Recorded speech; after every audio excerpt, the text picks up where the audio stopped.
Howdy folks, it's about 6:20 p.m.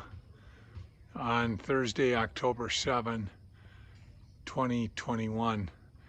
Linda had wanted the front pillars, she calls them beefed out, so that pillar and that one, and then wanted a railing coming down. I had that railing around the side, so this took me forever and a day.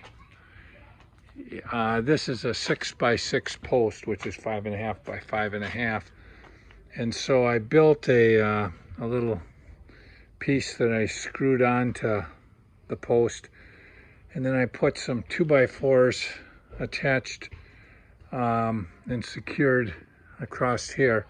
So it's a long 2x4 from about here up and then coming down, and then there's that build out and then going down. But it was a lot of putsy work. And then this is the same material that I used for the corner features. They're in 8-foot lengths, and so here's a joint. So this is a 12-foot tall post. The only thing I have yet to do is to put some trim around up there at the very top. You can see there's all the way around. But I went and I bought, this is called LP Smart Side or Smart Trim, and I bought a 3.5-inch piece, and then I ripped it on a 45-degree angle, and then nailed and glued 8 corner pieces together, 4 for each post, and it barely covered. It was about, I had about 5/8 of an inch of material that would cover the seam on this side versus this side. So that all turned out beautiful. That cost me $140. I had done the street sign probably a year ago. I got to put it up further according to Linda, but we had gotten these house numbers when we went to Key West. I built the trim out of leftover on the bottom. This side I have to attach it. There'll be a handrail like this one. It'll be over here, and this handrail literally was made out of repurposed material.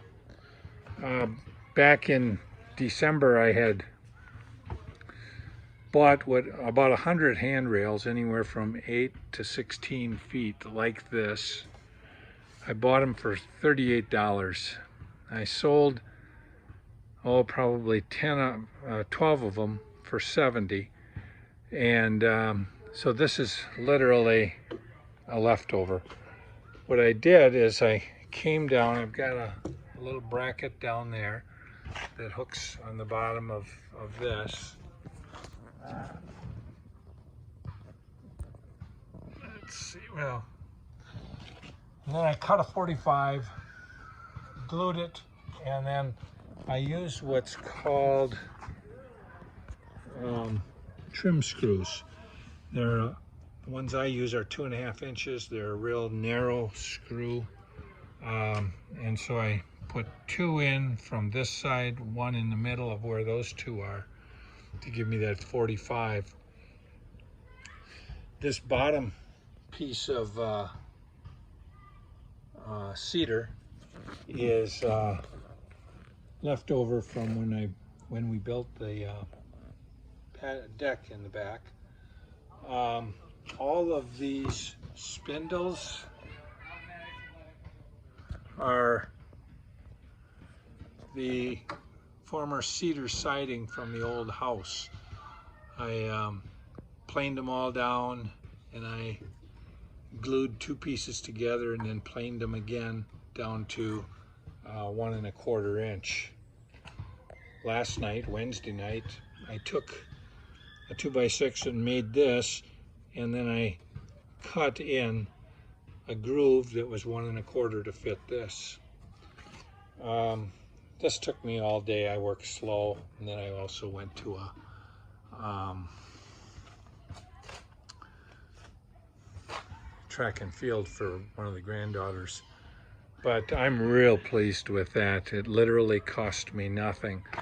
I'll replicate the same thing over on this side, except instead of going back as far as that one, what I'll do is I'll come up, attach it here, and then maybe, I don't know, we'll see what Linda thinks, but maybe straighten it out, come, and then turn it a little bit.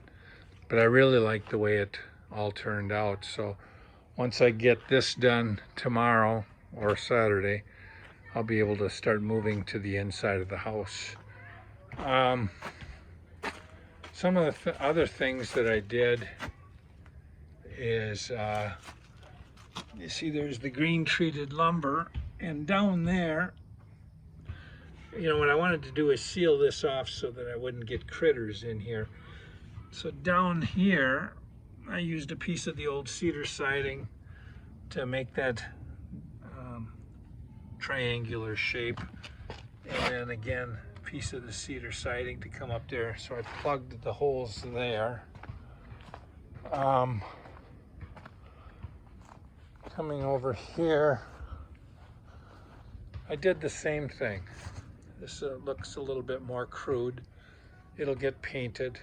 And then the other thing that I did is I made that unit. That took quite a while, but I made that all out of cuttings and the like that I had from 2x4s.